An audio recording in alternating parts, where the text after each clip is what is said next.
Friends, ఈ అమ్మాయి night office లో లేట్ అవ్వడంతో ఆటో దొరకక నడుచుకుంటూ వెళ్తుంది. తన వెనకాల ఒక గ్యాంగ్ వెంటబడుతుంది.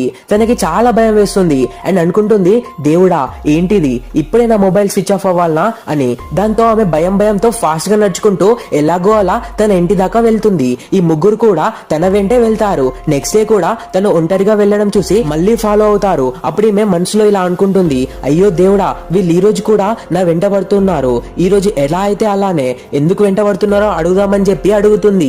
మీరు నా వెనకాల ఎందుకు వస్తున్నారు? నిన్న ఇలానే వచ్చారు, ఈ రోజు కూడా వస్తున్నారు, అసలు ఎవరు మీరు అని అడుగుతుంది. అప్పుడు తను, సిస్టర్, కొన్ని నెలల క్రితం నా చెల్లెలు ఇలానే రోడ్ పై ఒంటరిగా వెళ్తుంటే కొందరు పోకరి వెధవలు ఏడిపించారు. అప్పుడే డిసైడ్ అయ్యాను, నేనున్న చోట ఏ అమ్మాయికి అలా జరగద్దు అని. ఒక మీ వెనకే కాదు, ఒంటరిగా వెళ్లే ప్రతి అమ్మాయికి ఒక సెక్యూరిటీ లాగా వస్తున్నామని చెప్తాడు. దాంతో ఆ అమ్మాయి సారీ చెప్పి థ్యాంక్స్ చెప్తుంది. తన తప్పు తెలుసుకుంది. వాళ్ళు చేసే పని మీకు నచ్చితే వీడియోకి లైక్ చేసి